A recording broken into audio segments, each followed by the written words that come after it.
आप सभी के हृदय में विराजमान परमात्मा को मेरी राम राम। भगवान शिव और पार्वती का विवाह हो गया।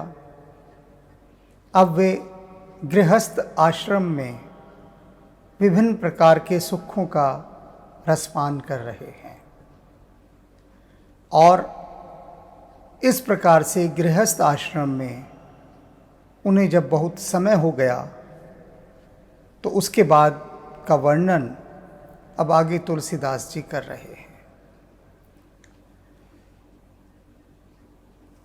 तब जन मेहु षड बदन कुमारा, और उसके बाद जन्म हुआ 6 मुखों वाले कुमार का, जिन्हें कुमार कार्तिकेय कहा गया। भगवान कार्तिकेय, भगवान शिव और पार्वती के संयोग से जिस संतान का जन्म हुआ, प्रथम संतान, वह कार्तिकेय हैं।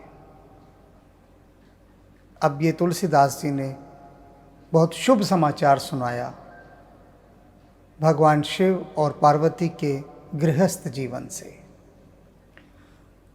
तारक असुर समर जिह मारा, और कौन थे ये भगवान कार्तिकेय? जिन्होंने तारकासुर राक्षस को युद्ध भूमि में मारा। आपको बात याद आ गई होगी सारी कि तारकासुर किस प्रकार से मारा जाने वाला था। थोड़ी सी बात तारकासुर के संबंध में भी मैं आपको बता दूं। वज्रांग नाम का एक दैत्य था जिसका पुत्र था ताड़कासुर, जिसे तारकासुर के नाम से जाना जाता था। उसने बहुत तपस्या की, भगवान शिव की तपस्या की, और भगवान शिव तो जरा सी तपस्या से प्रसन्न हो जाते हैं। कोई उनके लिए इस प्रकार की जी तोड़ तपस्या करे उनको प्रसन्न करने के लिए, तो तब तो कहना ही क्या। तो वे प्रसन्न हुए। उन्होंने कहा, तारकासुर से बोल, क्या चाहता है। अब एक राक्षस बुद्धि का व्यक्ति क्या चाहेगा? उसकी जो चाहत है वह यही होती है कि किस प्रकार से मैं अधिक शक्तिशाली बन जाऊं, कुछ ऐसा करूं कि दुनिया का कोई प्रभाव मुझ पर ना पड़े और मैं दुनिया को सताता रहूं। तो बहुत बहुत उपाय उसने सोचे और उसमें अंत में उसने अपने अमर होने के लिए भगवान शिव से क्या वरदान मांगा कि मैं एक ही वर चाहता हूं आपसे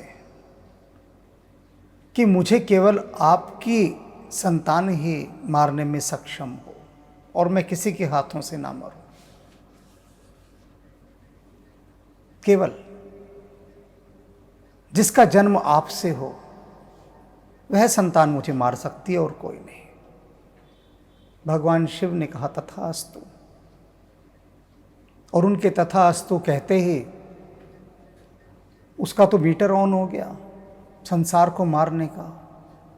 पीछे आपने सुना था ना कि संसार के सारे देवी देवता जो भी थे सबको उसने मार मार के निर्धन कर दिया, अत्याचार किया, खूब हत्याएं की और सब उनका सब कुछ छीन लिया, सब कुछ हरण कर लिया, सारा धन सब उसके पास आ गया, तारकासुर के पास।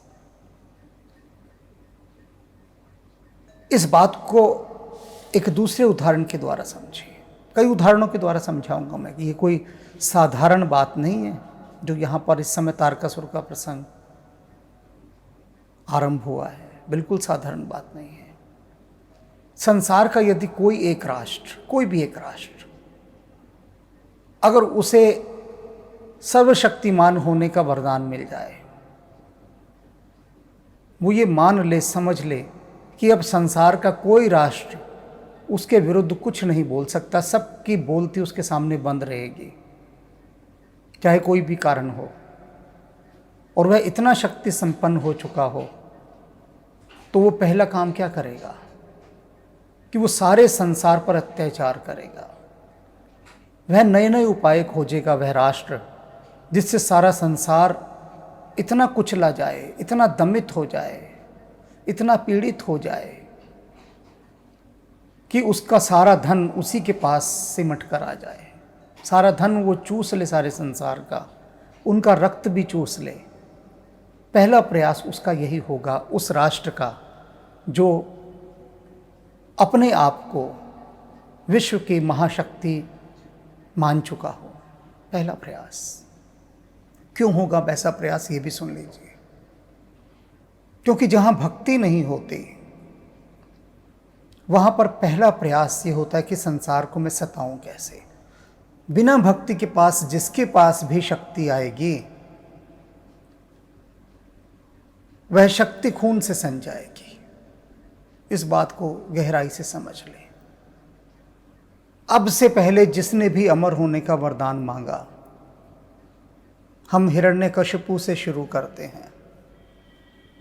न दिन में मरूं न रात को मरूं, न सुबह मरूं न सांझ मरूं,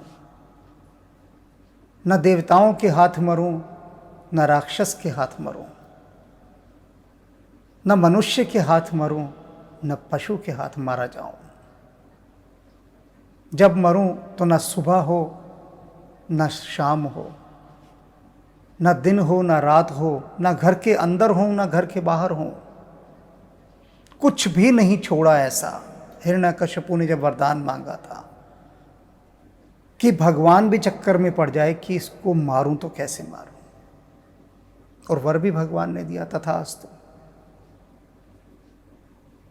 और उसके बाद सब जानते हैं, नृसिंह अवतार हुए। जो जो उसने अपने ना मरने की शर्त रखी थी, वो सारी जो स्टार लगाया था छोटा सा, टर्म एंड कंडीशन एप्लीकेबल, वो सारी पूरी की भगवान नृसिंह ने मार डाला। पहला व्यक्ति जिसने अमर होने का वरदान मांगा। अभी मैं धीरे धीरे आगे लेकर चल रहा हूं। अभी जो मैंने उस राष्ट्र का उदाहरण दिया था जो यदि संसार का सबसे सर्वशक्तिमान राष्ट्र हो जाए तो वो सबसे पहला काम क्या करेगा? संसार पर अत्याचार करने का, उसे सताने का, उसका रक्त पीने का, उसका शोषण करने का, क्योंकि भक्ति नहीं है। अगर भक्ति होती तो यही राष्ट्र पता है क्या करता? पूरी धरती को ऐसा सुंदर बना देता, पूरी धरती को, पूरी धरती से कहता तुम भी मेरे जैसे पुरुषार्थी बनो, परिश्रमी बनो, उद्यमी बनो, और मैं तुम्हारी सहायता करता हूँ। तुमको मैं उसी मुकाम पर लेकर जाता हूँ जहाँ आज मैं हूँ। सबको साथ लेकर चलने वाली बात। जैसे भारत सोचता है वसुधैव कुटुंबकम, कि पूरा संसार मेरा कुटुंब है। हमारे पास उतनी शक्ति नहीं कि हम पूरे संसार को सुखी बना सकें। विचार है, भावना है, शक्ति नहीं है हमारे पास। और उसके ना होने के सारे कारण मुझे मालूम है, उनकी मैं व्याख्या नहीं करूंगा। तो क्या है? हमारे पास सिर्फ विचार है, शक्ति नहीं। और यदि आज हम विश्व की सबसे सर्वशक्तिमान राष्ट्र की पंक्तियों में खड़े होते, विश्व में सबसे शक्तिशाली आज भारत राष्ट्र होता हर दृष्टि से, तो हम पहला काम क्या करते कि प्रत्येक संसार का जो भी दुखी राष्ट्र है उसको हम उस दुख से उबारने का काम करते हैं। लेकिन अभी हम सपनों में ये काम करते हैं, सारे ख्यालों में। कहते हैं ना, दिल बहलाने को गालिब ये ख्याल अच्छा है। तो अब हम हिरण्यकशिपु के बाद आते हैं रावण पर। रावण ने भी यही वरदान मांगा, अमर होने का। भस्मासुर ने भी यही वरदान मांगा और अब तारकासुर पर आ गए। जिसने अमर होने के वरदान मांगे उन सब का पहला काम ये रहा कि कैसे हम पूरी दुनिया को इतना दीनहीन और बीमार कर दें कि वो हमारी गुलाम बनकर रहे। पहला प्रयास। अब यहां पर एक और दृष्टि डाल दूं मैं। एक और हैं जो अमर अजर हैं, हनुमान जी। किंतु पूरा आद्योपांत सिर से लेके पैर तक भक्ति रस में डूबे हुए, भक्ति रस में, सदा सबका कल्याण करने की कामना, मंगल करने की कामना। हनुमान जी के मन में तो कभी ये भाव नहीं आया कि मैं सारे संसार का सर्वनाश कर दूं। वो सारे संसार का कल्याण करते हैं। क्यों? हृदय में राम विराजमान है। जिस किसी के भी राष्ट्र के हृदय में राम विराजित नहीं है, राम विराजमान नहीं है, वह कैसे सोच सकता है संसार का कल्याण करने की बात? क्योंकि बिना भक्ति के जो शक्ति आएगी वो रक्त से सनी हुई होगी, और जो भक्ति के साथ शक्ति आती है वो समझ लीजिए कि गंगा स्नान, इस प्रकार की। तो ऐसे तारकासुर का वध किया भगवान कार्तिकेय ने। आगम निगम प्रसिद्ध पुराना, सन्मुख जन्म सकल जग जाना। कहते हैं जितने वेद हैं, पुराण हैं, ये सब भगवान कार्तिकेय के जन्म की कथा को जानते हैं सारे। जग जान सन्मुख जन्म कर्म, प्रताप पुरुषार्थ महा, तेहि हेतु मैं वृषकेतु सुत, कर चरित संक्षेपी कहा। कहते सारा संसार भगवान कार्तिकेय की वीरता, शौर्य, शक्ति, इन सब से भली भांति परिचित है कि किस प्रकार से उन्होंने तारकासुर राक्षस का वध किया। वो पूरी कथा पूरा संसार जानता है, और इसीलिए जब सारा संसार जानता है तो वृषकेतु सुत, भगवान शिव के उन पुत्र की कथा को मैंने यहाँ संक्षेप में कह दिया है। उन्होंने संक्षेप में कहा तुलसीदास जी ने, मैंने उसका थोड़ा सा विस्तार कर दिया, जिससे कि जो वे श्रोता हैं, वे दर्शक हैं जिनको मालूम नहीं, उनका थोड़ा सा ज्ञानवर्धन हो जाए। बाकी तो कथा स्कंद पुराण में है, क्योंकि कार्तिकेय को स्कंद भी कहा जाता है, इनका एक अन्य नाम। तो इस तरह से उस आतताई राक्षस का इन्होंने वध किया। यह उमा शंभु विवाह, जे नर नार कहीं जे गावही, कल्याण काज विवाह मंगल, सर्वदा सुख पावही। कहती भगवान शिव और उमा का विवाह, पार्वती का विवाह, इनके विवाह की घटना को जो कोई भी भक्त, नर नारी कोई भी प्रेम से गाता है, सुनता है, कहता है, उसके सारे कार्य, जो भी मंगलमय कार्य वो करना चाहता है, विवाह का कार्य इत्यादि इस प्रकार की, ये सब तुलसीदास जी गिना रहे हैं कि घर में यदि विवाह हो किसी का तो भगवान शिव और पार्वती की कथा, इनके विवाह की कथा अवश्य होनी चाहिए। कहते हैं जो कोई ऐसा करता है उसका शेष सारा जीवन सुखमय होता है। जो भी वो मंगलमय कार्य आरंभ करना चाहता है उससे पहले वो भगवान शिव और पार्वती के विवाह की कथा अवश्य गाए, सुने, सुनाए। क्यों कहा ऐसा? क्योंकि जैसे आप सुनते हैं ना कि भाई कोई व्यक्ति कहता है कि हमारी तो लव मैरिज थी, बड़ी मुश्किलें आई विवाह होने में, बड़े लड़ाई झगड़े हुए, बहुत कुछ ऐसा हुआ, तब जाकर विवाह हुआ। तो वह तो एक अलग बात हो गई कि मुश्किलें कितनी आई, कठिनाइयाँ कितनी आई। अब जो आरंभ से सुनते आ रहे हैं ये रामचरितमानस, उन्हें सब पता है कि भगवान शिव और पार्वती का विवाह होने में कितनी कठिनाइयाँ आई। कोई अंत थोड़ी ना है कठिनाइयों का, एक से एक बढ़कर कठिनाई। मतलब जो असंभव था, जो हो ही नहीं सकता था, वह असंभव संभव हुआ भगवान शिव और पार्वती का विवाह होकर। तो इसलिए जो भी कोई आप शुभ कार्य करना चाह रहे हैं, अपना घर में कोई भी शुभ कार्य हो, विवाह इत्यादि हो, उसका अर्थ क्या होगा कि जिस प्रकार भगवान शिव और पार्वती के जीवन की सारी बाधाएं एक एक एक एक करके सब हटती गई, मिटती गई, इस तरह से भी आपके जीवन में जो आपने मंगलमय काम अब करने जा रहे हैं उसकी भी सारी बाधाएं इसी प्रकार से हटती जाएंगी और सुख की आपको प्राप्ति होगी। चरित सिंधु गिरिजा रमन, वेद ने पावहि पार, बरने तुलसीदास किम, अतिमति मंद गंवार।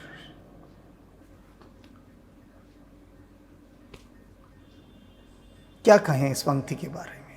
मैं खुद सोच रहा हूं कि मैं इसकी क्या व्याख्या करूं। ऐसी बात तुलसीदास जी ने कह दी है यहां कि मन तो मेरा भी करता है मैं चुप रहूं,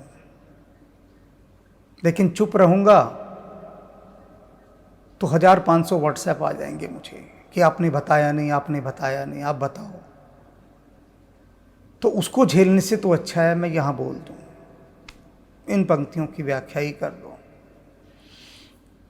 चरित्र सिंधु गिरिजा, कहते हैं भगवान शिव का जो चरित्र है, उनकी जो महिमा है वो सागर के समान अथाह है, गहरी है।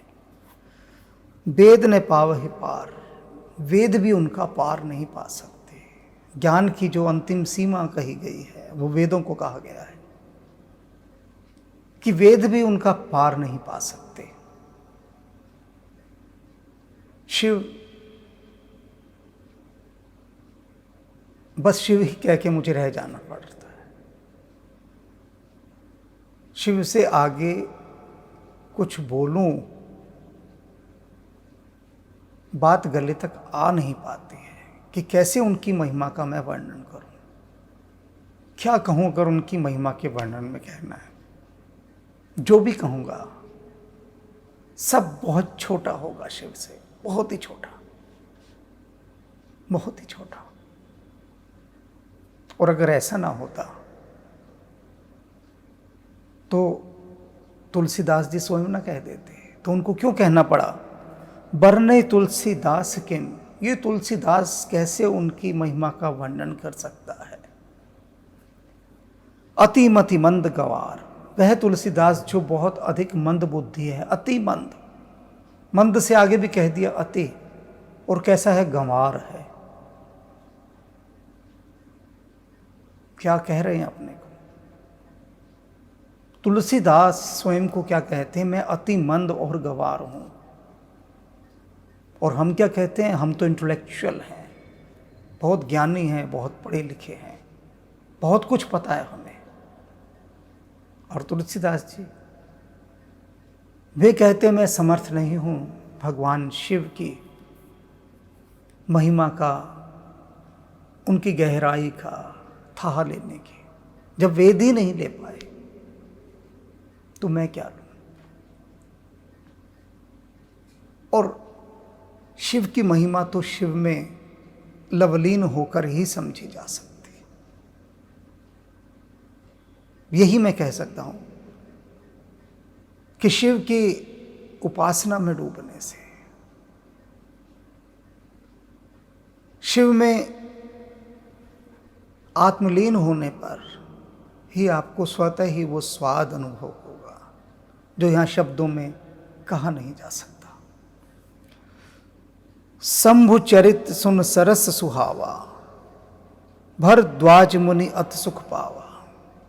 थोड़ा सा इशारा किया जा रहा है यहाँ कि जब भगवान शिव की ऊर्जा मनुष्य के भीतर कण मात्र भी प्रवेश करती है, कण मात्र कह रहा हूं क्योंकि कण से नीचे मुझे मालूम ही नहीं क्या होता है, परमाणु कह लो, परम अणु और छोटा, और परमाणु की तो ऊर्जा बहुत होती है। तो मैं अगर कहूं कि कण मात्र भी भगवान शिव की ऊर्जा हमारे भीतर आ जाए तो कण ही नहीं संभलेगा भैया। अब कण से नीचे मैंने कहा ना मुझे नहीं मालूम, तो कण ही मान लेते हैं, बूंद बराबर। हमारा जो हिसाब किताब है उसमें हम कम से कम बूंद को मानते हैं या कण को मानते हैं। तो कहते हैं कि वो कण बराबर जो ऊर्जा है वो भरद्वाज मुनि के अंदर संचरित होने लगे। शंभु चरित्र सुन सरस सुहावा, भगवान शिव का जो चरित्र है जो बहुत सुंदर और सुहावना है, उस चरित्र को याज्ञवल्क्य ऋषि से भरद्वाज जी सुन रहे थे। और सुनकर क्या हुआ? भरद्वाज मुन अति सुख पावा, बड़ा सुख उनको प्राप्त हुआ, अपार सुख।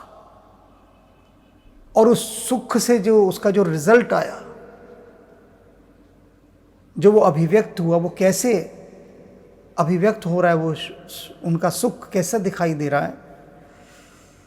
बहु लालसा कथा पर बाड़ी, नयनी नीरू रोमावली दाढ़ी। कहते हैं उस सुख को सुनकर उनकी लालसा और बढ़ती गई उस कथा को सुनने की, और ज़्यादा कि मैं और सुनूं। और क्या हुआ, नयन ही नीर, आंखों से पानी बहने लगा, रोने लगे वो भगवान शिव की कथा सुनकर, उनका चरित्र सुनकर। आनंद के अश्रु, आनंदाश्रु बह उठे। और रोमावली दाढ़ी, और उनकी जो रोमावली थी वो खड़ी हो गई। कहते हैं ना रोंगटे खड़े हो जाना, जो रोए थे वो खड़े हो गए। इतना अधिक रोमांच का अनुभव हो रहा था भगवान शिव के चरित्र को सुनकर। आंखों से अश्रुओं की धारा बह रही है। प्रेम विबस मुख आव न पानी, प्रेम की ऐसे वशीभूत हो गए वो भगवान शिव के कि मुंह से कुछ बोला ही नहीं जा रहा था, विवश हो गई थी वाणी। हमारे साहित्य में और भक्तों के बीच में एक बात प्रचलित है जो इस बात की ओर इशारा करती है कि उनकी बोलती बंद हो गई थी, भरद्वाज मुनि की बोला ही नहीं जा रहा था, वाणी अवरुद्ध हो गई। क्या है वो उक्ति प्रसिद्ध? कहते हैं कि परमात्मा का स्वाद कैसा होता है। अगर परमात्मा की एक हल्की सी बूंद भी आपकी जीभ पर टपक जाए, छोटी सी बूंद भी, तो उसका प्रभाव कैसा होता है। तो कवियों ने और भक्तों ने क्या कहा है कि किसी गूंगे को लाकर गुड़ खिला दो, गुड़ गूंगे की गति, तो उसकी जो गति होती है वही भक्त की होती है। गुण को गूंगे को गुड़ खिला दो और उसके बाद उससे पूछो कि बता कैसा स्वाद है इसका, कैसा लगा, तो वो क्या करेगा बताओ, कैसे बताएगा। उसके पास उसको व्यक्त करने का कोई कारण नहीं होगा, पहले ही वो गूंगा है, बोल ही नहीं सकता और ऊपर से क्या बोलेगा। तो कहते हैं कि जिस तरह से गूंगे गुड़ की गति होती है उसी तरह से इस समय भरद्वाज जी की गति हो गई है कि कुछ बोला ही नहीं जा रहा, मुख से कुछ निकल ही नहीं रहा। आपने देखा होगा जिससे हम बहुत अधिक प्रेम करते हैं उससे यदि मिलना हो जाए तो सिर्फ हमारे अश्रु बहते हैं, सिर्फ हमारे रोंगटे खड़े हो सकते हैं। आंखें तो साथ देती हैं, जीभ साथ नहीं देती। वो समर्थ नहीं होती साथ देने के लिए। जीभ को समझ ही नहीं आता, वो शब्द ही नहीं खोज पाती कि मैं क्या बोलूं। बिल्कुल ठहर जाती है, वो काठ मार जाता है उससे। उस समय होठ काम नहीं करते, आंखें काम करती हैं, बहती हुई आंखें। तो वही स्थिति इस समय भरद्वाज मुनि की है। प्रेम विबस मुख आवने बानी, दशा देख हर से मुनि ज्ञानी। और उनकी ऐसी दशा को देखकर याज्ञवल्क्य मुनि बहुत प्रसन्न हुए, बहुत हर्षित हुए, बड़े आनंदित हुए उनकी यह दशा देखकर। हमारे गुरुदेव एक महायोगी जिनके पास में साधना कर रहा था, तो हमारे कुछ गुरु भाई भी थे, उनमें से एक को भक्ति का आवेश हो गया। दिख गई होगी कोई झलक, होता है, झलक दिख गई तो रोना शुरू कर दिया, रो रहे हैं खूब, आंखों से आंसू बह रहे हैं। तो जो अन्य लोग कुछ बैठे थे वो कहने लगे, अरे इनको क्या हुआ, इनको पानी पिलाओ, अरे इनको कोई दुख है, इनके आंसुओं को पोंछो। तो गुरुदेव बोले, उसको रोने दो, जी भर कर रोने दो। और ये किसी दुख के आंसू नहीं है जो वो रो रहा है, उसे कुछ दिख गया होगा, और उस दिखने के कारण, वो आनंद के कारण इस समय रो रहा है। तो ये आनंद के अश्रु हैं, ये ध्यान के अश्रु हैं। तो उसे ना छेड़ो, उसे उसी दशा में रहने दो। तो ऐसी स्थिति को देखकर याज्ञवल्क्य जी बड़े प्रसन्न हो रहे हैं, बहुत हर्षित हो रहे हैं कि इस दशा को भरद्वाज मुनि प्राप्त हुए हैं भगवान शिव का चरित्र सुनकर, जो कि विरलों को प्राप्त होती है ऐसी दशा। अहो धन्य तव जन्म मुनीसा। और क्या कहने लगे याज्ञवल्क्य जी भरद्वाज जी से कि धन्य हो मुनि, तुम्हारा जन्म सफल हो गया।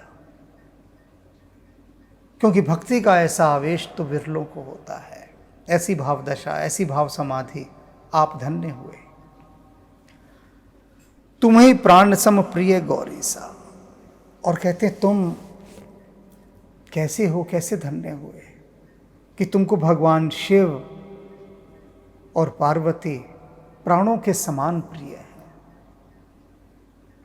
प्राणों के समान प्रिय है। हमें अपनी संतान होती ना प्राणों के समान प्रिय, उसको देखकर ही हमारी ये दशा होती है ना, इस तरह के। तो उन्होंने कहा कि धन्य है आप कि आपको भगवान शिव और पार्वती आपके प्राणों में वास करते हैं, और आप उनके प्रति इतने भावपूर्ण हैं। अब जो मैं अगली पंक्तियां बताने जा रहा हूं, वे यदि आपने समझ ली तो अभी तक आपको ईश्वर जिस रूप में दिखाई देता है ना, उससे अलग रूप में दिखेगा ईश्वर। ये बात समझ लीजिए। तो थोड़ा सा सीधे होकर बैठ जाइए, अब आंखें खोल लीजिए।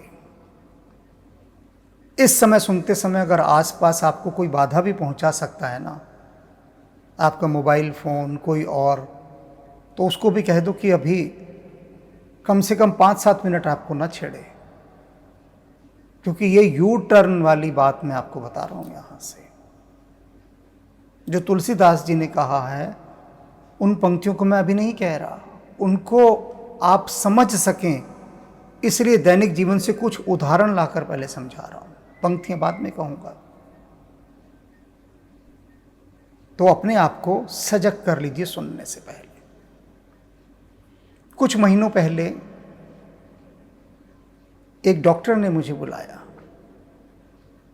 और कहा कि आपने जो भगवान कृष्ण पर 2 उपन्यास लिखे हैं, कृष्ण एक रहस्य और मुझे कृष्ण चाहिए, उनको पढ़ के मैं रात रात भर रोता रहा।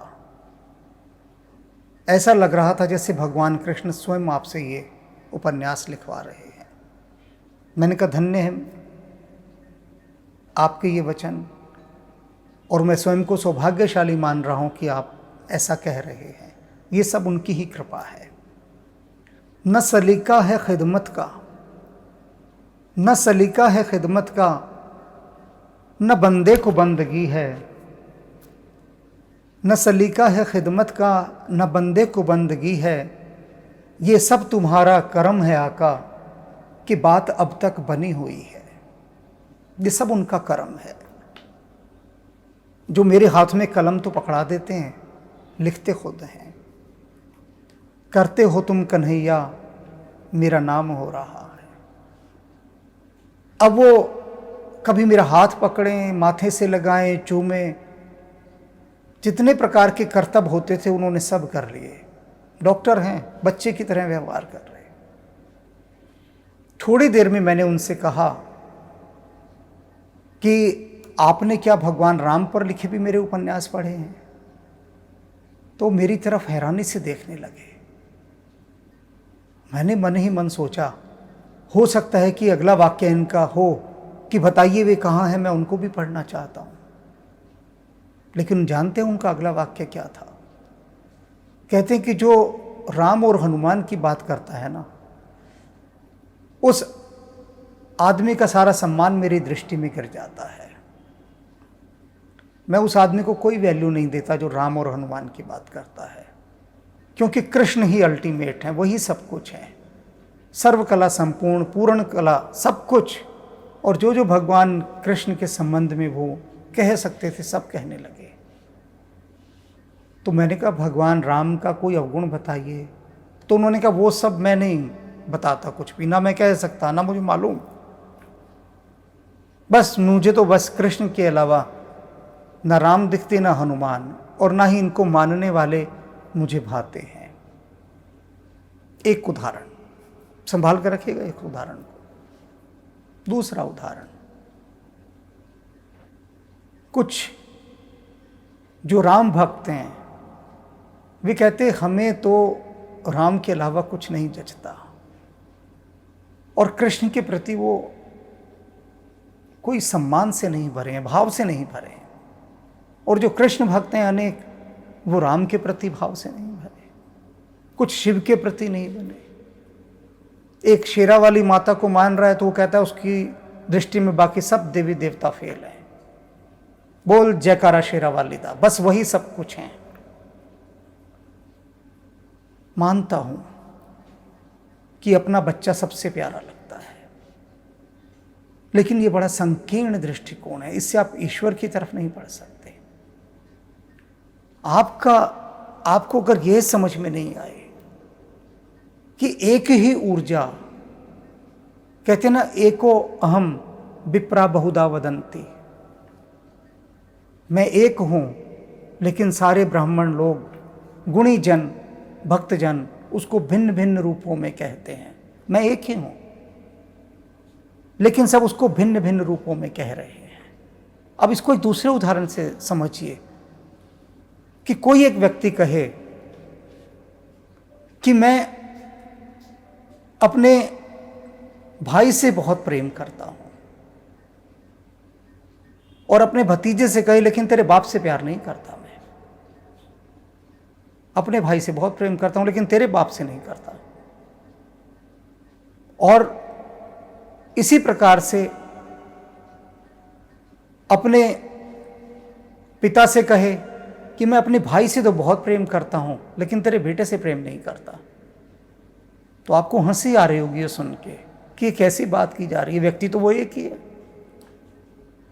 ये सिर्फ समझाने के लिए कि जब वह परमात्मा एक है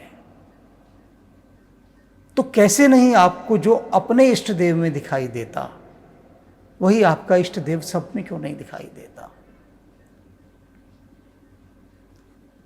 विवेकानंद ने एक बार रामकृष्ण परमहंस से पूछा कि ठाकुर ये राम और कृष्ण पर कुछ कहिए। तो रामकृष्ण परमहंस बड़े इशारे से उनको कहते हैं, साफ दिखाते हुए इशारों में कहते हैं, सुन नरेन, जो राम है और जो कृष्ण है वो यहां है, वो मैं ही हूं। कितना बड़ा उन्होंने स्पष्ट संकेत उसको दे दिया कि जो कभी राम हुए, जो कभी कृष्ण हुए, वो मैं ही हूं। तो इस बात को समझना, जिस दिन ये दृष्टि आप में आ गई, ये अभी तो मैं अपने हिंदू देवी देवताओं की बात कर रहा हूं, सिर्फ हिंदू देवी देवताओं की। कोई हिंदू देवी देवताओं से बाहर जाकर किसी दूसरे धर्म के देवी देवताओं को माने, वो तो बहुत दूर की बात है, बहुत ही दूर की। यहाँ अपने चाचा ताऊओं में ही झगड़े चल रहे हैं, अपने कुनबे में ही झगड़े नहीं निबट के दे रहे हैं।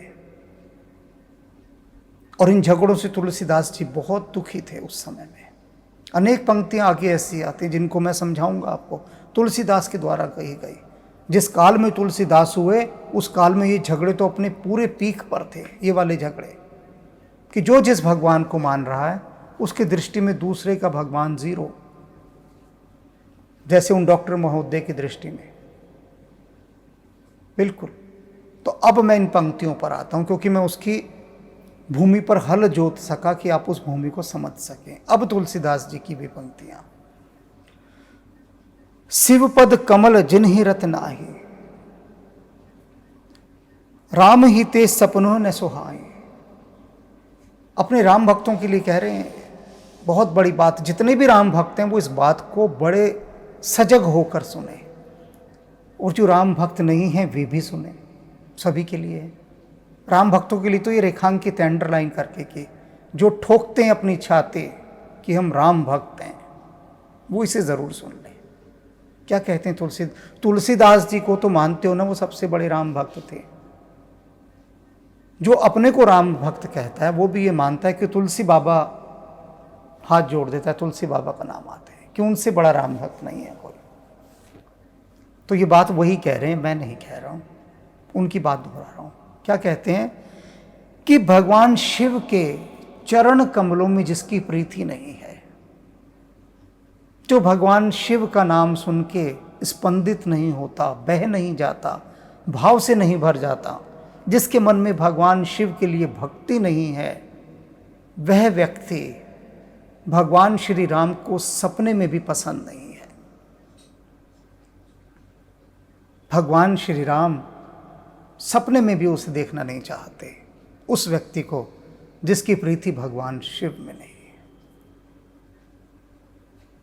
बहुत देखे राम भक्त कि हम तो राम को ही मानते हैं, हम शिव के मंदिर में नहीं जाएंगे। और बहुत देखें शिव भक्त कि हम राम के पास नहीं जाएंगे, हम तो शिव भक्त हैं, ओम नमः शिवाय, हर हर महादेव, हम भगवान राम के पास नहीं जाएंगे। ये भेद दृष्टि जिनके पास भी है, जिनके पास भी, बहुतों के पास बिल्कुल नहीं है, लेकिन जिनके पास हैं उनके लिए शिक्षा दे रहे हैं तुलसीदास जी, समझा रहे हैं कि ऐसा बिल्कुल मत करो। क्योंकि अगर भगवान शिव के चरणों में, चरण कमलों में तुम्हारी प्रीति नहीं है, तो भगवान राम के तो सपने में भी तुम नहीं आओगे, उनकी कृपा तो कहां से पाओगे। शिवपद कमल जिन्हि रत नाहि, राम ही ते सपने हो न सुहाए। बिल्कुल नहीं सुहाते भगवान राम को ऐसे लोग जो भगवान शिव के प्रति अपना भाव नहीं रखते, प्रीति नहीं रखते। बिन छल विश्वनाथ पटनेहु, राम भगत कर लक्षण एहु। राम भक्त का लक्षण क्या है बता रहे हैं यहाँ पे, पैरामीटर कसौटी दे रहे हैं कि जो सच में राम भक्त है उसका लक्षण क्या है। एक ही लक्षण है, कह रहे हैं कि भगवान शिव के प्रति उसके मन में विशुद्ध प्रेम और भक्ति होती है। सबसे पहले भक्ति होगी उसके मन में भगवान शिव के प्रति, तो समझ लो वो सच्चा राम भक्त है। जैसे संस्कृत साहित्य में कहा गया है ना कि अच्छे कवि की क्या पहचान है, तो वहां कहा गया है गद्य कविनाम निकषम वदंती, कि जो जितना अच्छा प्रोज लिख सकता है गद्य, वही उतना अच्छा कवि बन सकता है। निकषाम वदंती, उनकी कसौटी कही गई है। तो यहां पर राम भक्तों की कसौटी क्या कही गई है कि सच्चा राम भक्त वही होगा जिसके हृदय में भगवान शिव के प्रति विशुद्ध प्रेम होगा।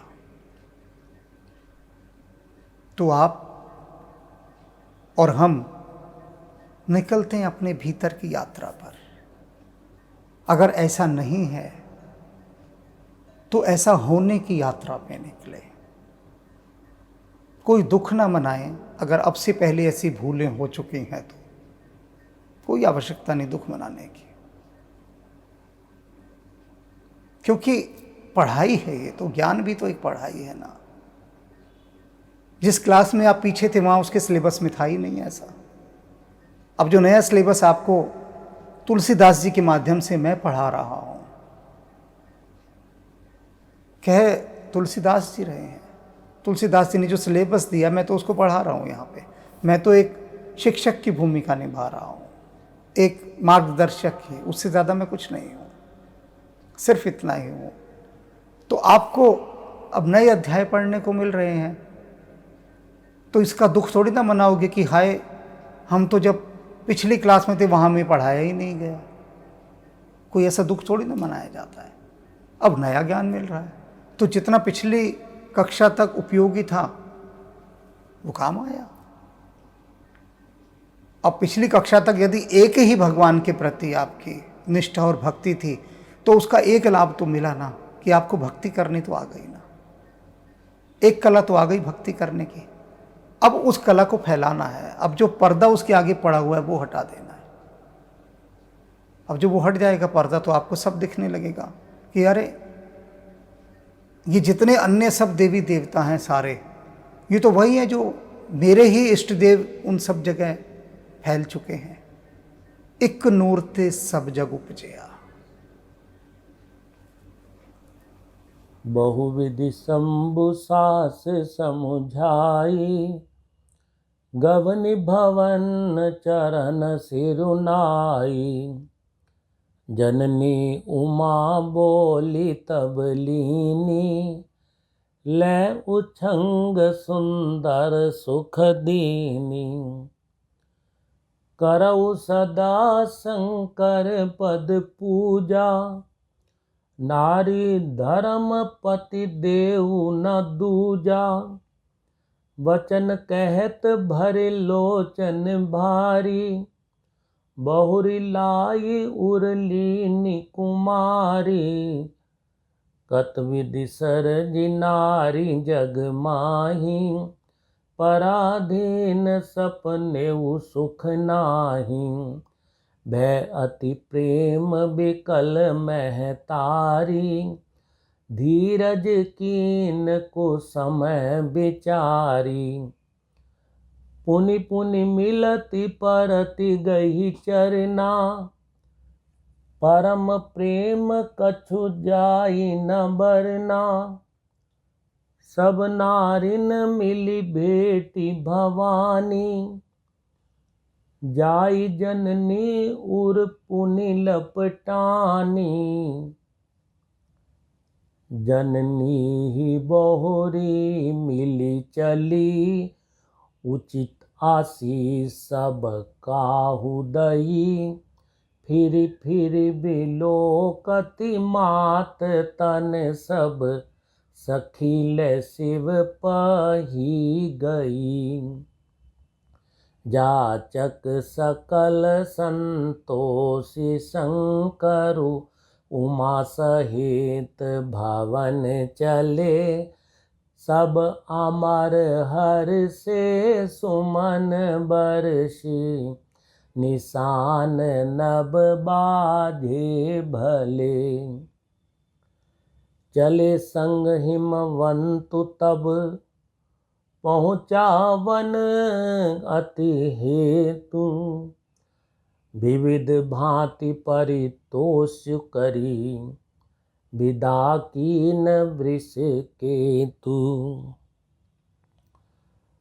तुरत भवन आए गिरिराई, सकल सैल सर लिए बोलाई। आदर दान विनय बहुमाना, सब कर विदा कीन हिमवाना। जब ही शंभु कैलासई आए, सुर सब निज निज लोक सिधाए। जगत मात पितु शंभु भवानी, तेहि सिंगारु न कयऊ बखानी। करई विविध विधि भोग बिलासा, गणन समेत बसई कैलासा। हर गिरजा बिहार नित नयऊ, एहि विधि विपुल काल चली गयऊ। तब जनमेऊ सत बदन कुमारा, तारक असुर समर जेहि मारा। आगम निगम प्रसिद्ध पुराना, सन्मुख जन्म सकल जग जाना, जग जान सनमुख जन्म करम प्रताप प्रोसा। रथ महा तेहि हेतु मैं वृष केतु सुत कर चरित संचय पही कहा। यह उमा शंभु विबाहु जे नर नारी कही जे गावई। कल्याण काज विवाह मंगल सर्वदा सुख पावही।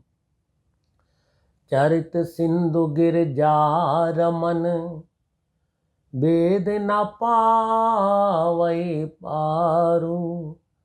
बरन तुलसीदास किमी अतिमति मंद गवारू। शंभु चरित सुनि सरस सुहावा। भरद्वाज मुनि अति सुख पावा। बहुलाल सा कथा पर बारी। नैनई नीरु रोमावली ठारी। प्रेम विबस मुख आव न बानी। दशा देखी हर से मुनि ज्ञानी। अहो धन्य तब जन्म मुनीसा। तुम ही प्राण सम पिर गौरीसा। शिव पद कमल जिनई रति नाही। रामई ते सपने न सोहाई। बिनु छल विश्वनाथ बदनेहु। राम भगत कर लक्षण एहु।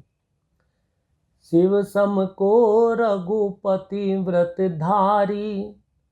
बिनु अग तजी सती असी नारी। पनु करी रघुपति भगति देखाई। को शिव सम रामई प्रिय भाई। प्रथमई मैं कही शिव चरित। बूझा मराम तुम्हार। सुचि सेवक तुम राम के।